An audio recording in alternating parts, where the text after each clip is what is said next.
Hi, this is Fuzz Reviews. Now before we get started, be sure to tell your friends to get over here! And to leave a like, share, subscribe.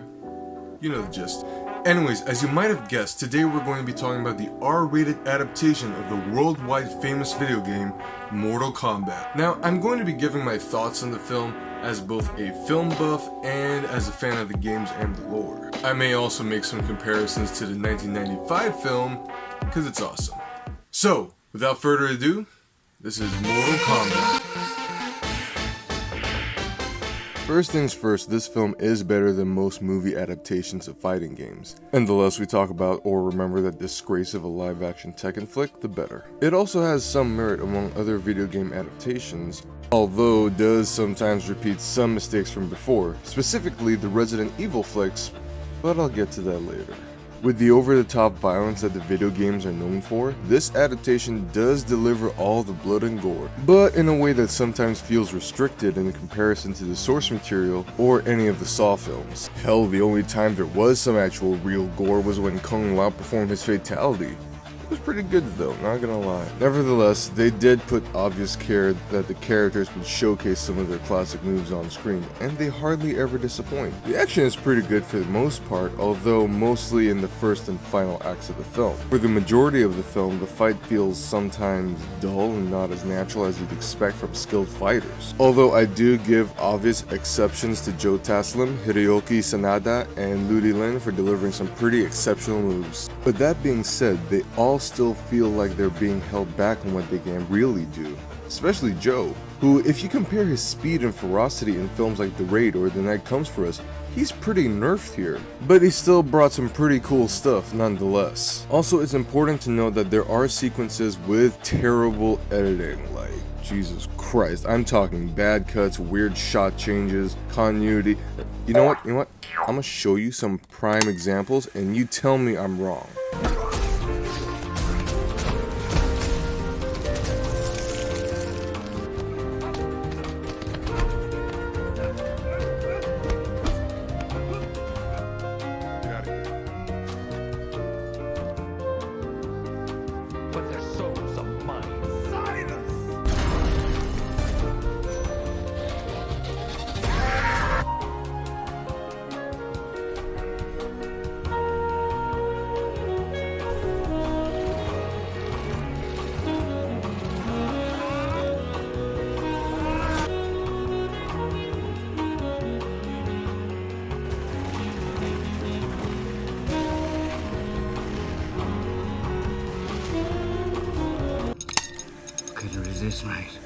Now let's get into the characters from the games. A majority of them are pretty accurate in presentation and performances, most notably Sub-Zero, Scorpion, Liu Kang, Cabal, Jax, and Kano. Hold on, I'll be real, Kano is probably the fun highlight of the film. He's just a wild card, bad crazy mother doesn't give a whatsoever, and I'm all here for it.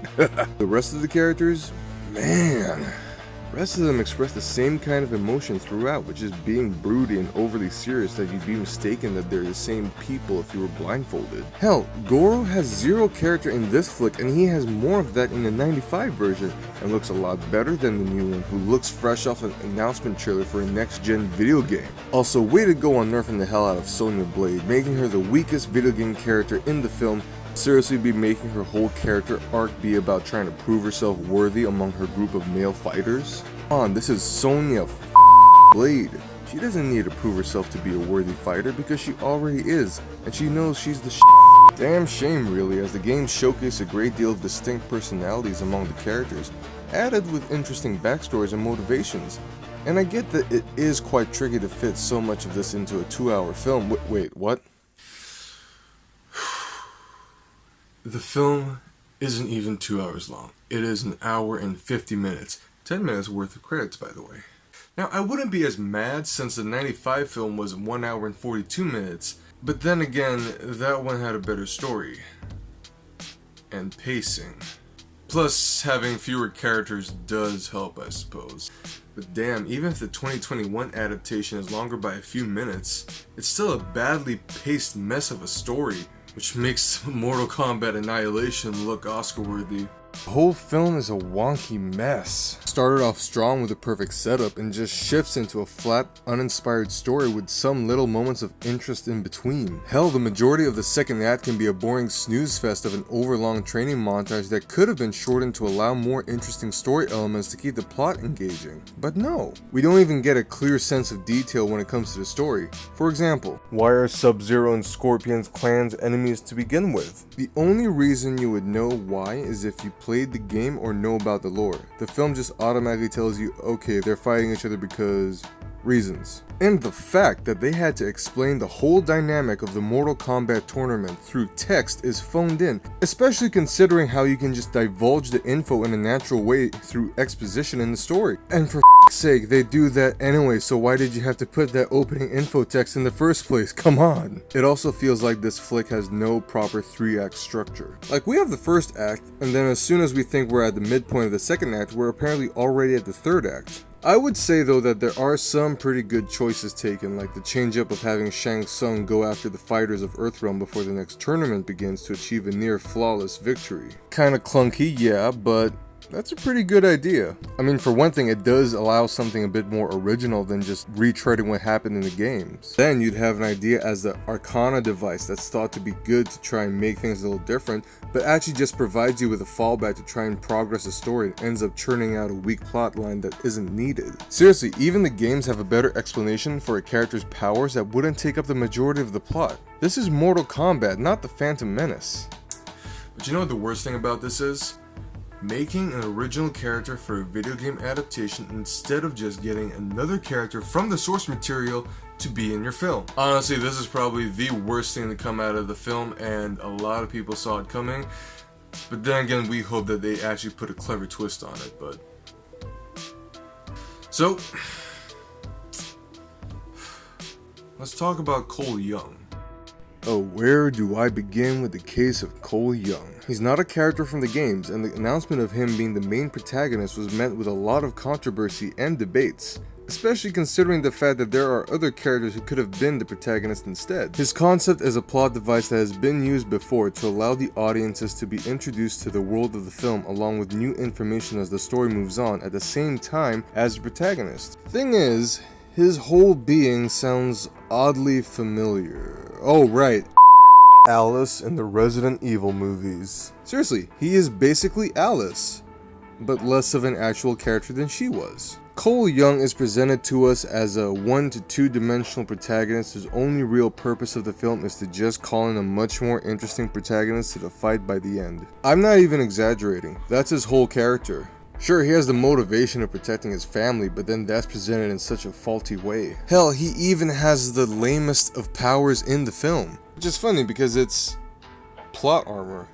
I'm not kidding, his power is literally armor generated for the plot. Honestly, you could have had the whole film play out almost the same way if you removed him. They could have just replaced him with Johnny Cage, for example. You know, being a washed up actor who now gets cash from rigged fights where he could easily win but instead takes the fall every time. Then you could have his arc rising up to the occasion, taking away his ego, and proving to himself that he's still got it, and then some. Yes, it is very similar in a way to Cole's story arc, but let's be real. Him being Cage would have been a better choice. Listen, I have no idea how they would have been able to stitch that into the plot of the film, but come on, the film's already a mess in itself. Honestly, I'm kind of bummed out about it because Lewis Tan is a pretty awesome guy who does show a lot of personality in his performances. But Cole Young is just poorly written and directed in such a bland way that Tan's character in Iron Fist is more likable. Hell, I wouldn't even mind if they put that character in this film instead. Plus, it kind of makes sense. I mean, Mortal Kombat does have a lot of crossover characters.